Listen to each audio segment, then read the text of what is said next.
નમસ્કાર વિદ્યાર્થી મિત્રો, ધોરણ 10 સામાજિક વિજ્ઞાન ઓનલાઈન સેશનમાં આપ સૌનું સ્વાગત છે। લાસ્ટ વિડિયો લેક્ચરમાં આપણો 17મો પાઠ બે પડકારો ગરીબી અને બેરોજગારી, એમાં બેરોજગારી નો અર્થ અને બેરોજગારીના પ્રકારો આના વિશે આપણે ચર્ચા કરી હતી। ગરીબીનો પાઠ આખો જે પૂરો કર્યો એના પ્રશ્નો મેં તમને લાસ્ટ વિડિયો લેક્ચરમાં બતાવ્યા હતા કે આ મુજબના પ્રશ્નો બોર્ડ એક્ઝામિનેશનમાં પૂછાતા હોય, ગ્રામોદયથી ભારતોદય અથવા તો માનપૂર્ણા યોજના છે કે મનરેગા યોજના છે। ગરીબી ઘટાડવા માટેના ઉપાયો તમારા શબ્દોમાં ચર્ચો, એવો પણ પ્રશ્ન પૂછાય, અને ગરીબી નિર્મૂલન માટેના સરકારી ઉપાયોની સમીક્ષા કરો, તો ઈ મેં તમને 14 સમજાવ્યા। એમાંથી 3 આઈએમપી હતા, એ પણ જોયું। અને છેલ્લે જે વ્યક્તિ પ્રવર્તમાન દરોએ કામ કરવાની ઈચ્છા ધરાવતો હોય, કામ કરવાની શક્તિ પણ હોય, કામ કરવાની લાયકાત પણ હોય, કામ ગોતતો પણ હોય, શોધ પણ ચાલુ હોય, છતાં એને કામ ન મળતું હોય, એવા વ્યક્તિને શું કહેશું? બેરોજગાર। તો બેરોજગારનો અર્થ, બેરોજગારી એટલે શું? એવી પરિસ્થિતિ એટલે બેરોજગારી, ને પરિસ્થિતિમાં ઉભેલો વ્યક્તિ એટલે બેરોજગાર। સમાજની અલગ અલગ જે ગરીબી છે એ એક ગુણાત્મક ખ્યાલ છે, મેં તમને કીધું હતું કે સમાજની એક પરિસ્થિતિ છે, એમ બેરોજગારી પણ સમાજની એક પરિસ્થિતિ છે કે વ્યક્તિ પાસે સંપૂર્ણપણે લાયકાત, ક્ષમતા, ભણતર, એજ્યુકેશન બધું છે, છતાં પણ વ્યક્તિ જે છે એને કામ મળતું નથી, રોજગાર મળતો નથી, તો એને આપણે શું કહેશું? તો કે ગરીબ વ્યક્તિ, બેરોજગાર વ્યક્તિ કહેશું, અને એવી સામાજિક સ્થિતિને આપણે કહેશું બેરોજગારીની પરિસ્થિતિ। એના પ્રકાર આપણે લાસ્ટ વિડિયો લેક્ચરમાં જોયા હતા। હવે આજે આવી જે બેરોજગારી છે એ બેરોજગારીનું સ્વરૂપ, ભારતમાં બેરોજગારીનું સ્વરૂપ, એની ચર્ચા કરવાની છે। ભારતમાં બેરોજગારીનું સ્વરૂપ ચર્ચો। બીજા શબ્દોમાં આપણે એવું કહી શકીએ કે ભારતમાં બેરોજગારીની વિશાળતાનું પ્રમાણ, સ્વરૂપ પણ તમે કહી શકો, અને બીજું તમે કહી શકો બેરોજગારીની વિશાળતાનું પ્રમાણ। આ બેમાંથી કોઈ પણ રીતે પ્રશ્ન પૂછાઈ શકે। ભારતમાં બેરોજગારીનું સ્વરૂપ ચર્ચો અથવા તો ભારતમાં બેરોજગારીનું પ્રમાણ। તો આ જે પ્રમાણ છે, વિશાળતાનું પ્રમાણ તમે કહો અથવા તો બેરોજગારીનું સ્વરૂપ તમે કહો, આ બે વસ્તુ માત્ર ને માત્ર એક જ દેશના અલગ અલગ રાજ્યોમાં લાગુ પડતી હોય। મતલબ પેલો મુદ્દો આપણે એવો લખી શકીએ કે બેરોજગારીના પ્રમાણમાં આંતરરાજ્ય અસમાનતા। ભારતમાં બેરોજગારીના પ્રમાણમાં શું છે? તો કે આંતરરાજ્ય અસમાનતા। મતલબ બે રાજ્યો વચ્ચે પ્રવર્તતી બેરોજગારી જે છે એ કેવી હોય? અસમાન હોય, સમાન ન હોય। 10મા પાઠમાં આપણે એવી એક ચર્ચા કરી હતી કે સિંચાઈ ક્ષેત્રમાં પણ અસમાનતા પ્રવર્તે છે, ગરીબીમાં પણ ધનિકો વધુ ધનિક બને છે, ગરીબો વધુ ગરીબ બને છે, એમાં પણ અસમાનતા પ્રવર્તે। એ જ રીતે રોજગારીનું પ્રમાણ છે એ રાજ્ય અથવા તો અલગ અલગ પ્રકારના ગામ, જિલ્લા, તાલુકા કે મોટું સ્વરૂપ આપણે જોઈએ તો રાજ્યોમાં એની અસમાનતા હોય। શ્રમ રોજગાર મંત્રાલય દ્વારા નેશનલ સેમ્પલ સર્વે, NSS, શું નામ છે એનું? નેશનલ સેમ્પલ સર્વે, નેશનલ સેમ્પલ સર્વે, એવું કહી શકીએ કે આખું મંત્રાલય, શ્રમ અને રોજગાર મંત્રાલય દ્વારા, શ્રમ તથા રોજગાર મંત્રાલય દ્વારા જે સર્વે કરવામાં આવ્યો, ઈ સર્વે અંતર્ગત એવું કહી શકાય કે ભારતમાં બેરોજગારીની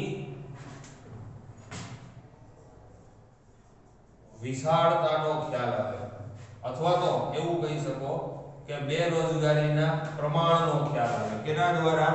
તો કે આ સર્વે દ્વારા, કે જેના હિસાબે એક કે બીજી રીતે જે લોકો, જે આપણે અર્થ જોયો, શક્તિ છે કામ કરવાની, ઈચ્છા છે કામ કરવાની, લાયકાત છે કામની શોધમાં છે, છતાં પણ કામ મળતું નથી, એવા લોકોનો આખો સર્વે કર્યો અને ભારતમાં એવા કેટલા લોકો છે, બરાબર, કે જે બેરોજગાર છે, એના એક ચોંકાવનારા આંકડા જે છે એ બહાર પડ્યા. 2011 માં તમને ખ્યાલ હોય તો દર 10 વર્ષે વસ્તી ગણતરી થાય. 2001, 2011, હવે 2021 થશે. તો આપણે એવું લખી શકીએ કે વર્ષ 2011 માં મિત્રો વસ્તી ગણતરી થાય, એમાં માત્ર ને માત્ર જનગણના નથી થતી. વૃદ્ધો, સ્ત્રીઓ, બાળકો, ગરીબો, અમીરો, બેરોજગારો, આ બધાનો ખ્યાલ આપણને આવે છે. 116 મિલિયન લોકો બેરોજગાર હતા. 116 મિલિયન લોકો કેવા હતા? બેરોજગાર. આ દરેકે દરેક વસ્તુ મિત્રો જે અંડરલાઈન કરું છું એ હેતુલક્ષીમાં પૂછાઈ શકે. 116 મિલિયન લોકો બેરોજગાર, 32 મિલિયન અશિક્ષિત બેરોજગાર.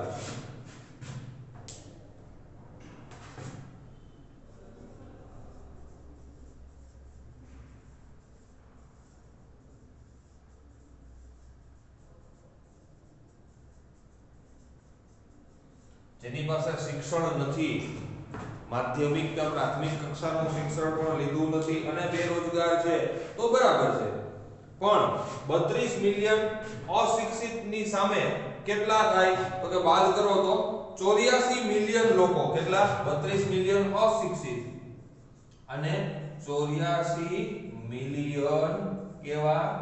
તો કે શિક્ષિત બેરોજગાર.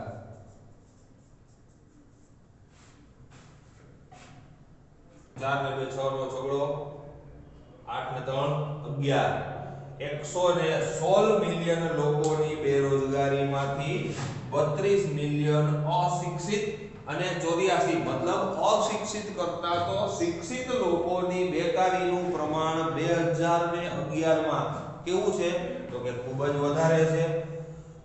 માટે બેરોજગારીનું સ્વરૂપ અથવા તો પ્રમાણ ચકાસવું જરૂરી. તો આટલા લોકો જે અશિક્ષિત છે અને બેરોજગાર છે એની હારે આપણને કોઈ નિસ્બત નથી, પણ જે લોકો શિક્ષિત છે અને છતાં પણ એને કામ નથી કરવું, કામ નથી મળતું અને પોતે બેરોજગારીનો સામનો કરે છે, એ 15 થી 24 વર્ષની ઉંમરના 4.70 કરોડ. કેટલા? આમાં પણ આંકડા આપ્યા છે. 15 થી 24 વર્ષના 4.70 કરોડ. ખબર હોવા છતાં પણ શું કરતા નથી? તો કે રોજગારી મળતી નથી, ગરીબી વધે છે અને પોતે લાયકાત અથવા તો શિક્ષણ હોવા છતાં આટલા લોકો જે છે એ ગરીબ અથવા તો બેરોજગાર. બેરોજગાર અને ગરીબી આ બે વસ્તુ છે ને મિત્રો, સિક્કાની બે બાજુ છે. વ્યક્તિ બેરોજગાર હશે તો જ ગરીબીમાં ધકેલાશે. વ્યક્તિને પોતાના લાયકાત, અનુભવ, શક્તિ મુજબ જો કામ મળતું રહે તો એ વ્યક્તિ કોઈ દિવસ ગરીબ ન રહે. હા, બીજી વસ્તુ છે, કામ નથી જ કરવું છે ને, કામ કરવાની દાનત જ નથી, એવા લોકો જે છે એની ગરીબી જે છે એ ગણતરીમાં ન લઈ શકાય. પણ જે લોકો પાસે લાયકાત છે, મહેનત કરવાની જે આખી પોતાની હોશ છે, સતત અને સતત કામની શોધમાં રહે છે અને છતાં પણ જો એને કામ ન મળતું હોય તો એક ભારત સરકાર માટે એ લાભવંતી સમાન વસ્તુ કહેવાય કે સરકારે આટલી બધી યોજનાઓ આપણે જોઈ, 14 યોજનાઓ આપણે ભણ્યા ગરીબીને દૂર કરવા માટેની સરકારી યોજનાઓ.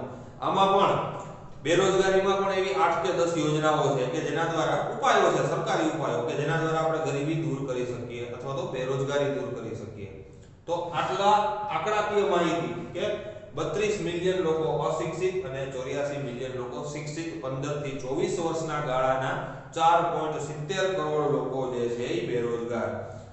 ઈસવીસન 2013-14 લેબર બ્યુરો એક સર્વે છે, જેમ અહીંયા શ્રમ અને રોજગાર મંત્રાલય છે એમ લેબર બ્યુરો, લેબર એટલે મજૂર, લેબર બ્યુરોના એક સર્વે મુજબ 2013-14 માં આ સર્વે થયો. લેબર બ્યુરોનો સર્વે 2013-14 માં થયો અને એમાં બેરોજગારીનો દર 5.4%. બેરોજગારી દર 5.4%. હવે આ પર્સન્ટેજ કઈ રીતના નક્કી થાય તો કે દર 100 માણસે બેરોજગાર રહેતા લોકો કે જેની ઉંમર મર્યાદા, એમાં પછી 65-66 વર્ષના લોકો ન ગણાય. શું કામ તો કે રિટાયર્ડ લાઈફના છે. 18 વર્ષથી નીચેના લોકો કે 15 વર્ષથી નીચેના લોકો ન ગણાય. શા માટે તો કે એ બાળક છે. પણ એના સિવાય 5.4%. ગુજરાતમાં દર 1012 વ્યક્તિ, ગુજરાતમાં દર 1000 કેટલા 12 વ્યક્તિ. હવે દર 1012 વ્યક્તિ તમે કાઢો એટલે એનો દર કેટલો આવે તો કે વ્યક્તિઓનો 1.2%.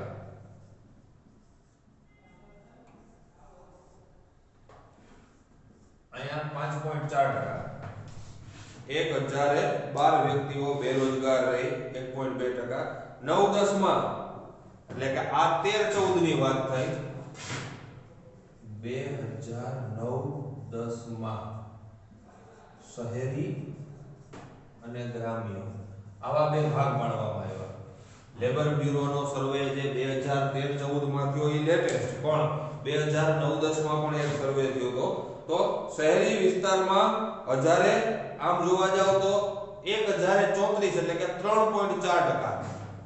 શહેરી વિસ્તારમાં 34 એટલે કે 3.4%. મિત્રો આ ગણતરી દર 1000 થાય. ગ્રામ્ય વિસ્તારમાં 16 એટલે કે 1.6%.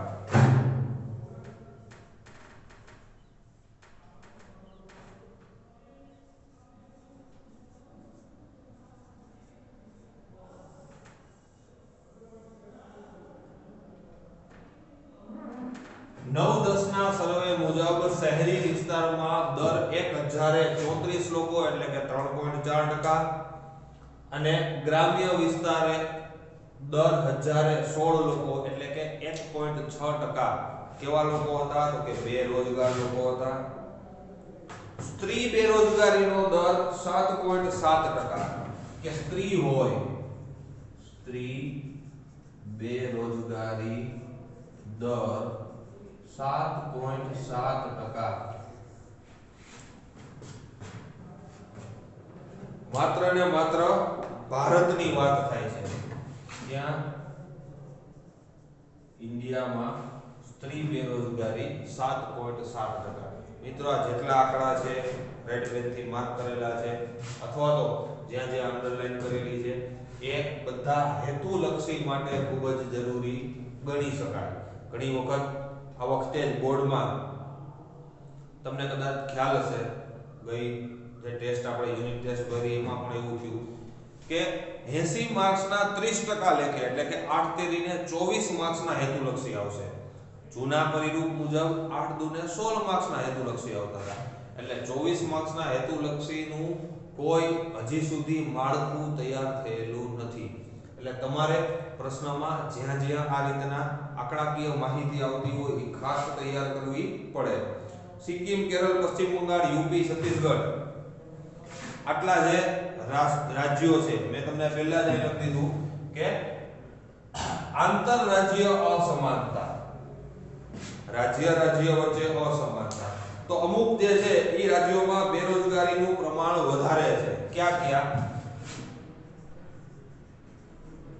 સિક્કિમ, ત્રિપુરા.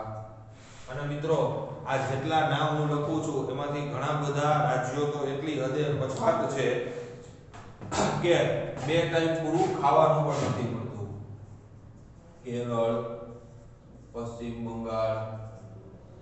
સૌથી વધારે બેરોજગારી પશ્ચિમ બંગાળમાં, કારણ કે રોજગારીની તકોનું સર્જન થતું નથી, નવા કોઈ ઉદ્યોગો આવતા નથી.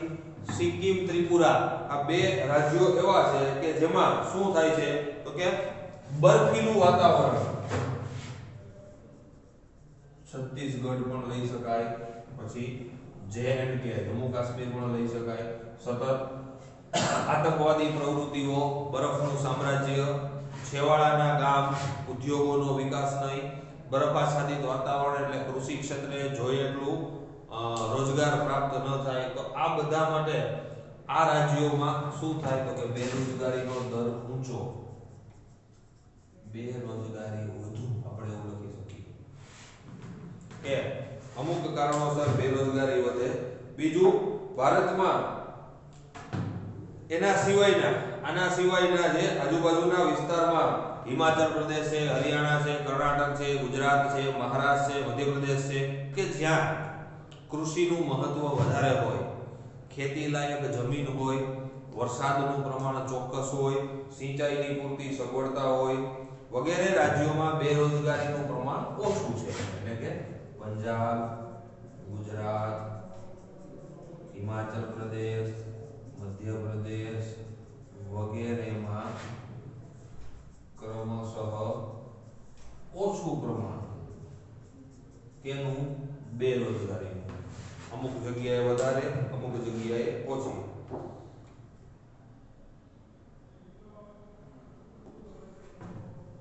આપણે આ એવી વાત કરી કે શિક્ષિત વ્યક્તિઓ 84 મિલિયન ભારતમાં છે. હવે આ બધા આંકડા જે છે એ માન્ય આંકડા હોઈ શકે, સર્વે થયેલા છે, લેબર બ્યુરો છે, શ્રમ અને રોજગાર મંત્રાલય છે, પણ એક અંદાજ એવો છે કે વિશ્વની કુલ વસ્તીના 66% યુવાનો, કેટલા? વિશ્વની વસ્તીના 66% યુવાનો બેરોજગાર છે, કે જેની પાસે શું છે તો કે ઉચ્ચ શૈક્ષણિક લાયકાત છે, છતાં પણ એને કામ કરવા માટે રોજગાર મળતો નથી. કોઈ બિઝનેસ છે, કોઈ નોકરી છે કે વોટએવર છે, કંઈ પણ એ લોકોના ફિલ્ડ માટે કે જેની પાસે ઉચ્ચ શૈક્ષણિક લાયકાત છે છતાંય કામ નથી મળતું, એવા વિશ્વમાં ઓછામાં ઓછા 66% યુવાનો છે, એવું એક સર્વેમાં નક્કી થયું છે. કુલ વસ્તીના 66% યુવાનો. તો મિત્રો આ આખે આખું બેરોજગારીનું સ્વરૂપ અથવા તો વિશાળતાનું પ્રમાણ. પહેલો પ્રશ્ન બેરોજગારીમાં આપણે જોયો કયો હતો કે બેરોજગારીનો અર્થ અને બેરોજગારીના પ્રકારો. બીજો પ્રશ્ન આપણે શું જોયો તો કે બેરોજગારીનું સ્વરૂપ ક્યાં ભારતમાં, અથવા તો બેરોજગારીની વિશાળતાનું પ્રમાણ. હવે જેમ ગરીબી ઉદ્ભવવાના કારણો જોયા એમ બેરોજગારી ઉદ્ભવવાના કારણો પણ હોય જ, એમને કોઈ વસ્તુ બનતી જ નથી.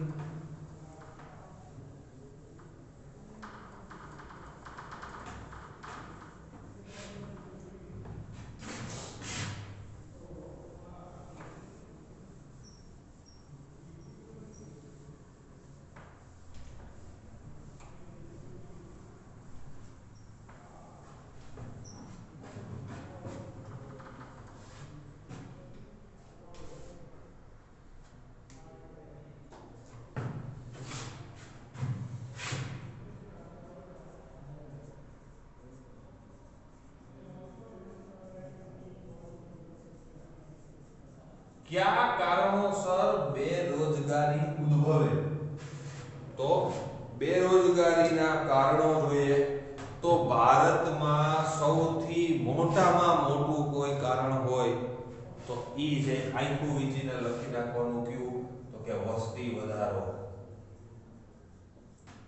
ભારતનું ક્ષેત્રફળ એટલું જ છે, ખેતી લાયક જમીનની સંખ્યા એટલી જ છે, દરિયો બુરી અને રહેવા માટે મકાનો નથી બનાવી શકાતા અથવા તો ખેતી માટે જમીન ઉત્પન્ન નથી કરી શકાતી. પણ ક્યારેક ક્યારેક એવું બને કે એવી સગવડતાઓ પણ કરવી પડે અમુક જગ્યાએ જ્યાં શહેરોની આજુબાજુના વિસ્તારોમાં ખેતી થતી આજે ત્યાં મકાનો થઈ ગયા છે, ફેક્ટરીઓ થઈ ગઈ છે, કારણ માત્ર એક જ કે આના હિસાબે વસ્તીમાં કૂદકે ને ભૂસકે જે વધારો થાય છે એ વધારાના હિસાબે શું થાય છે તો કે બેરોજગારી ઉદ્ભવે છે, અથવા તો બેરોજગારી ઉદ્ભવવાનું એક કારણ વસ્તી વધારો બને છે. બીજું, અત્યારે જે શિક્ષણ અપાઈ રહ્યું છે, તમે બધા જે એજ્યુકેશન લ્યો છો, બહુ સારી બાબત છે. વર્ષો પહેલા આટલી બધી સગવડતાઓ નથી, પણ આપણી પાસે આપણા બાળકોને આપવા માટે માત્ર સૈદ્ધાંતિક જ્ઞાન છે. હકીકતમાં શું હોવું જોઈએ તો કે સૈદ્ધાંતિક જ્ઞાનની સાથે સાથે આપણામાં શું હોવું જોઈએ? પ્રાથમિક જ્ઞાન, પ્રાયોગિક જ્ઞાન કે ટેકનિકલ જ્ઞાન. શું લખી શકાય તો કે માત્ર સૈદ્ધાંતિક જ્ઞાન.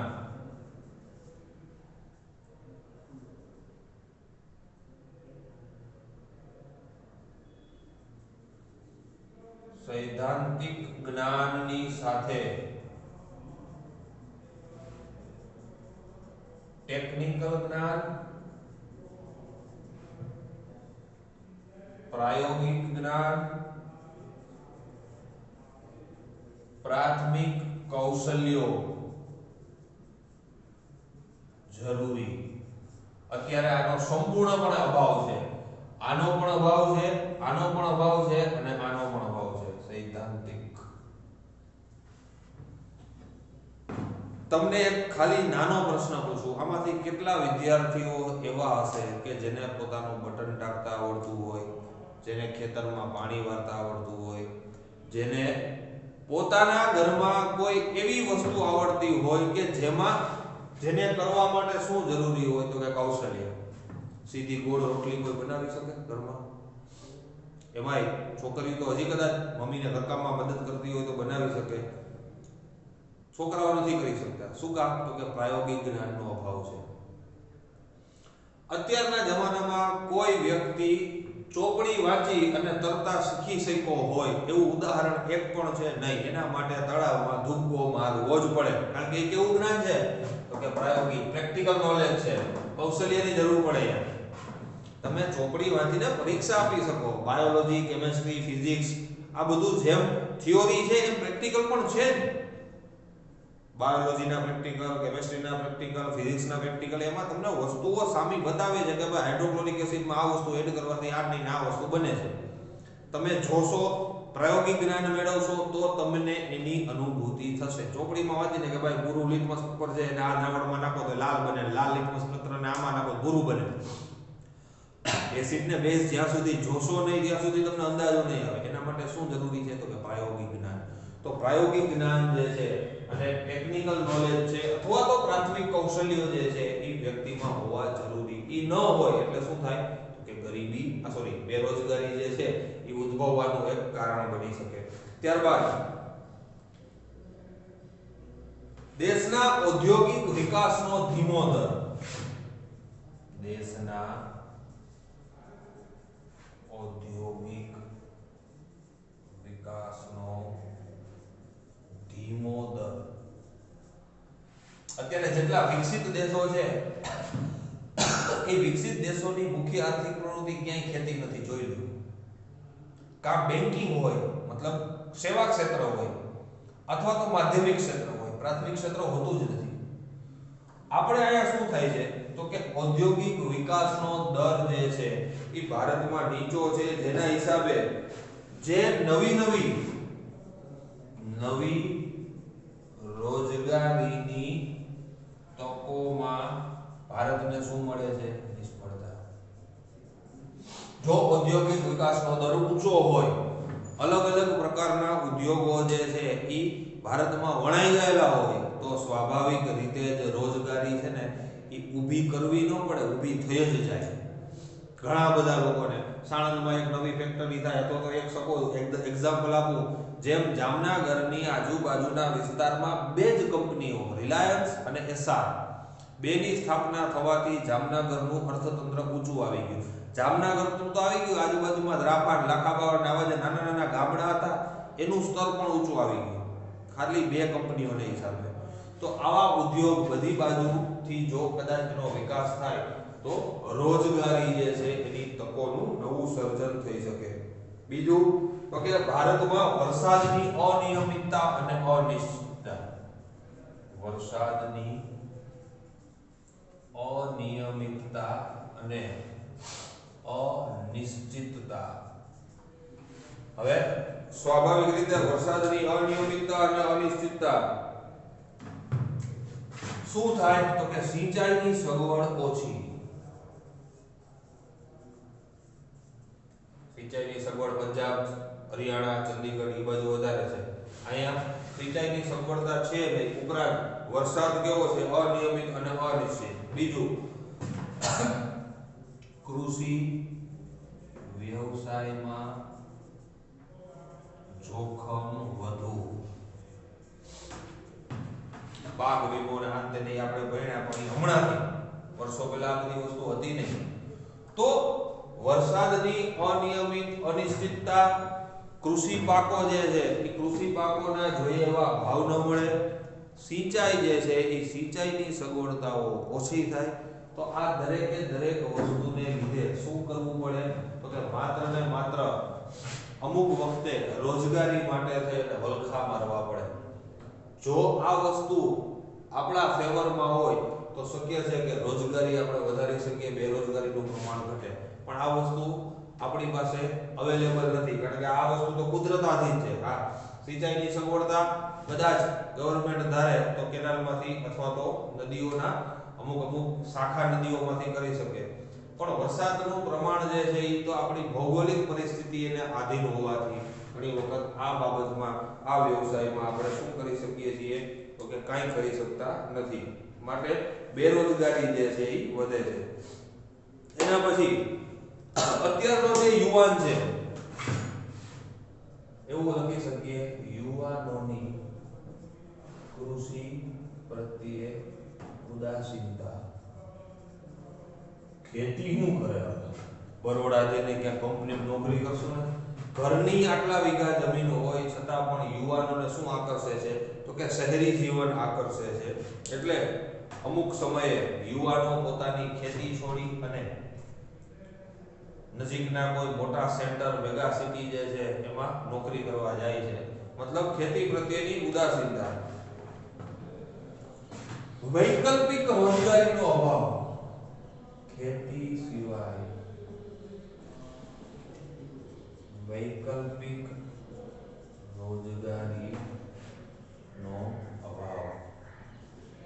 4 મહિના કૃષિમાં વરસાદ આવે ત્યાં સુધી ખેતી કરી લ્યો, પછી તો કે પશુપાલન છે, ડેરી વિકાસ છે, મરઘા બતકા ઉછેર કેન્દ્ર છે, મધમાખી ઉછેર કેન્દ્ર છે, વનીકરણ છે, બાગાયતી પાક છે, ઔષધીય પાક છે, અથવા તો એવી કોઈ વૈકલ્પિક રોજગારી હોય તો આખું વર્ષ વ્યક્તિ જે છે એને પોતાને એમાંથી શું રોજગારી પ્રાપ્ત થતી રહે. પણ ખેતી સિવાયની વૈકલ્પિક રોજગારી આપણને મળતી નથી.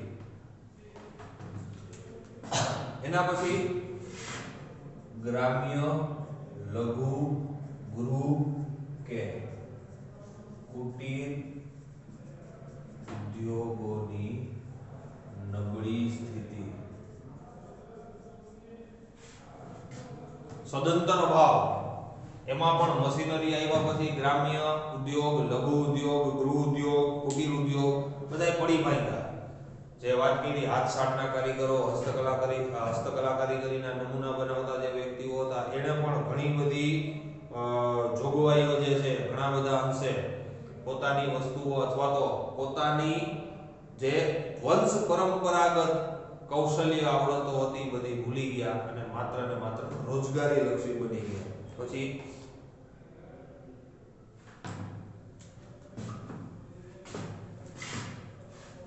માળખું, રૂઢિ, રીત રિવાજો કે સંયુક્ત કુટુંબ પ્રથાને લીધે પરંપરાગત વ્યવસાયને પ્રાથમિકતા.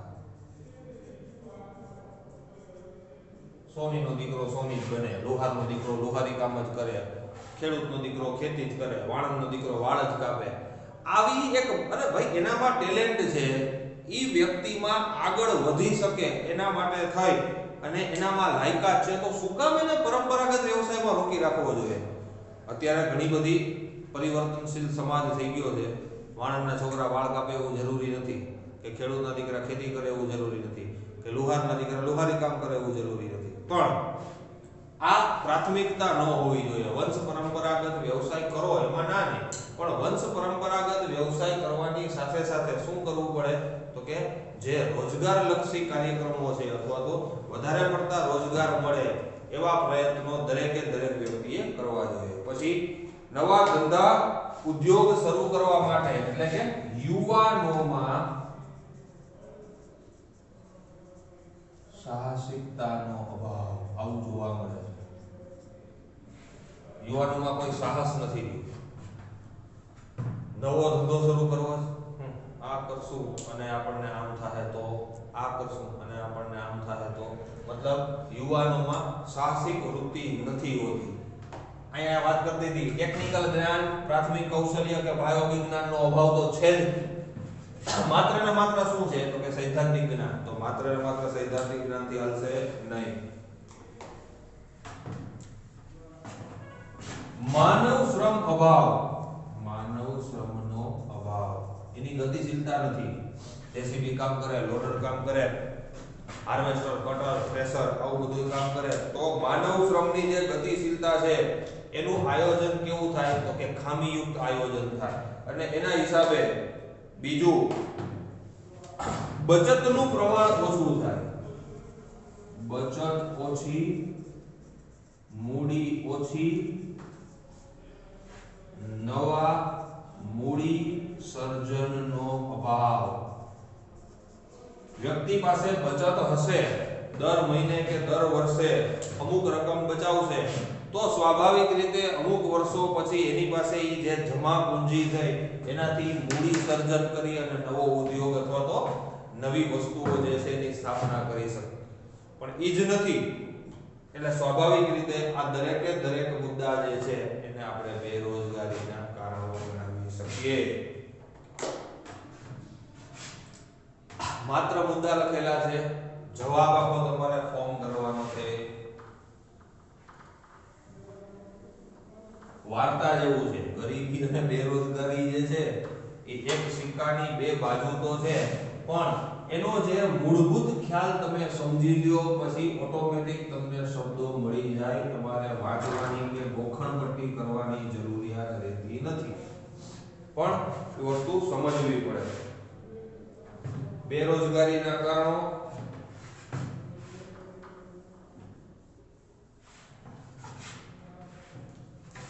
એના પછી બેરોજગારીની અસર, બેરોજગારીનો અર્થ, બેરોજગારીના પ્રકારો, ભારતમાં બેરોજગારીનું સ્વરૂપ, બેરોજગારી ઉદ્ભવવાના કારણો અને હવે બેરોજગારીની અસરો. શું અસર થાય? વ્યક્તિ બેરોજગાર રહે એટલે શું થાય? એક તો ગરીબી આટો લઈ લે, એ તો આપણને બધાને ખબર જ છે. વ્યક્તિમાં કમાવાની લાલસા ન હોય અથવા તો કમાઈ ન શકતો હોય, એની સૌથી પહેલી શું થાય તો કે ગરીબી. બીજું તો કે વિદ્યાર્થીઓની ભણતરમાં રુચિ ઘટે. એમને બીએડ સુધી વ્યક્તિ ભણ્યો હોય, કામ કરવાની ઈચ્છા હોય, લાયકાત હોય, શક્તિ હોય, કામની શોધમાં હોય ને કામ ન મળે એટલે એક સમય એક એવો વિચાર આવે, આટલું બધું ભણ્યો, એક નોકરી નથી મળતી. શું થશે તો કે ભણતર ઉપરથી વિશ્વાસ ઉઠી જાય, ભણવા ઉપરથી મન, આટલું ભણ્યા પછી ફાયદો શું થયો? એકેય નોકરી મળી નહીં. તો આ સૌથી મહત્વની ઘેરી અને ગંભીર અસર. વિદ્યાર્થીઓને ભણતરની રુચિ ઘટે. બીજું તો કે માનસિક સ્થિતિ તંગ બને. મતલબ શું આવે એનામાં તો કે હતાશા અને નિરાશા. બરાબર, આટલું ભણ્યો છતાંય નોકરી નથી મળતી, બેરોજગાર જ રહીશ, મારા કુટુંબનું ભરણ પોષણ કઈ રીતના કરીશ, મારા નાના ભાઈઓને ભણાવીશ કઈ રીતના, મારી બેનના લગ્ન કઈ રીતના કરીશ, મારા વૃદ્ધ માતા પિતાને કઈ રીતના સાચવીશ, આવી બધી અતિશય માનસિક અસરો થાય અને છેવટે હતાશા અને નિરાશામાં પરિણમે. આ બીજી અસર. પછી તો કે લાંબા સમયથી જે વ્યક્તિ બેરોજગાર રહે એ પછી ઊંધા રવાડે ચડે, આપણી ભાષામાં કહીએ તો. માદક દ્રવ્યોનું સેવન અથવા તો આવા સમૂહના લોકો જે છે એ એકબીજાનું મેચિંગ ગોતતા હોય. આને નોકરી નથી, આને નોકરી નથી, આને નોકરી નથી, કોઈને ક્યાંય ધંધો નથી, બપોરે જમી લઈએ પછી નીંદર આવતી નથી એટલે ગામને ઓઠે બેઠા બેઠા પબજી રમે. માઇન્ડ જે છે એ સર્જનાત્મક મગજ હોવા કરતા પણ આવું જે ખાલી મગજ રહીને એ અનેક પ્રકારના કુવિચારોને જન્મ આપે મગજમાં. એટલે કે આમ જોવા જાય તો માદક દ્રવ્યોની હેરાફેરી, ગેરકાનૂની કામ, ગેરકાનૂની વ્યવસાયો, અમુક પ્રકારના અનૈતિક કાર્ય હોય એ અનૈતિક કાર્યોમાં, કારણ કે એને પૈસા જોઈએ, પોતે બેરોજગાર છે, ભણ્યા છે પણ પૈસા મળતા નથી, એટલે આવા શોર્ટકટ અપનાવી અને પૈસા કમાઈ જાય અને એના હિસાબે શું થાય તો કે ગુનાહિત કૃત્યો કરવા પ્રેરાય. લાંબા સમયથી બેરોજગાર વ્યક્તિ અનૈતિક કે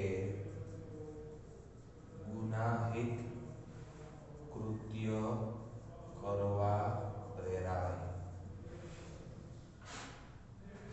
શું શું તો કે માદક દ્રવ્યોની હેરાફેરી, ચોરી, ખંડણી, લૂંટ, આ બધા પ્રકારની પ્રવૃત્તિ શરૂ કરી દે, કારણ એને પૈસા જોઈએ, ભણતરની પરિસ્થિતિને હિસાબે એને રોજગારી મળતી નથી એટલે આવી વસ્તુ કરે.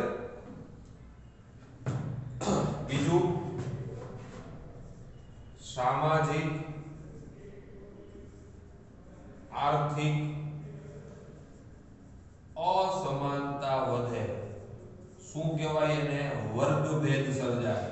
સમાજનો એક આખો વિસ્તાર છે અથવા તો એક આખું જૂથ છે એ સામાજિક રીતે સક્ષમ હોય, આર્થિક રીતે સક્ષમ હોય, પૈસાવાળો વર્ગ હોય, બીજો વર્ગ બિલકુલ ગરીબ હોય, એટલે આર્થિક અને સામાજિક અસમાનતા અને એના હિસાબે સમાજમાં જે છે એ બે વર્ગો પડી જાય. ત્યારબાદ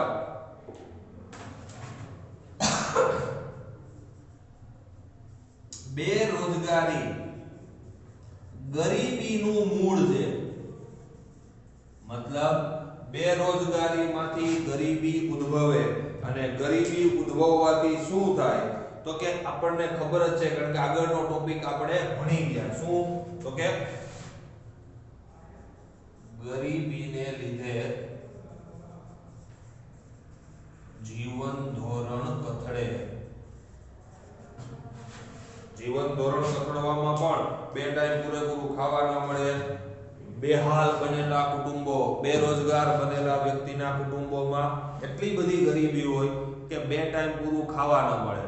હવે બેરોજગાર માણસ જો કદાચ ખાવાનું મળતું હોય છતાંય આ બધા ગુનાહિત કૃત્યો કરે તો જે માણસ ભૂખ્યો છે, જેને બે ટાઈમ ખાવાનું નથી મળતું, એ લોકો તો રોટી માટે ગમે કરવાના છે. તો આવા ગુનાહિત સમાજનો જન્મ થાય માત્ર ને માત્ર બેરોજગારીની અસરને લીધે. ગરીબાઈને હિસાબે ઘણી વખત આવા લોકો દુષ્કૃત્ય કરવા પ્રેરાય. મેં તમને વાત કરી એમ ચોરી છે, ખંડણી છે, લૂંટફાટ છે, માદક દ્રવ્યોની હેરાફેરી છે, આવું બધું કરવા પ્રેરાતા હોય, વ્યસન તરફ વળે. મતલબ બે વસ્તુ, બેરોજગારી અને ગરીબી, એવું કહી શકાય કે દેશ અને સમાજ પર વિઘાતક અસર પાડે. સમાજને કેવો કરી નાખે? વેરણ છેરણ કરી નાખે, છિન્ન ભિન્ન કરી નાખે. અને આમ જોવા જાવ તો માત્ર ને માત્ર દેશ સમાજ નહીં પણ એવું કહી શકાય કે અર્થતંત્ર પર એની અસર થાય. દેશ જે વિકાસશીલ હોય એમાંથી વિકસિત બની શકતો નથી, વિકાસશીલ જ રહે. શું કામ? કે બેરોજગારી અને ગરીબીનું પ્રમાણ એટલું બધું વધારે છે કે જેના હિસાબે આ આગળ વસ્તુ જે છે એ શક્ય બનતી નથી. બે સમયનું પૂરતું ખાવાનું અથવા તો જે કંઈ પણ વસ્તુઓ મળવી જોઈએ, ન્યૂનતમ જરૂરિયાતો પૂરી થવી જોઈએ, એ પૂરી થતી નથી. તો આ બેરોજગારીની અસરો. હવે બેરોજગારીની અસરો પછીના બે મુખ્ય પ્રશ્નો બાકી રહ્યા છે, જે હવે પછીના વિડિયો લેક્ચરમાં આપણે જોશું. ત્યાં સુધી રજા આપો. નમસ્કાર, ધન્યવાદ.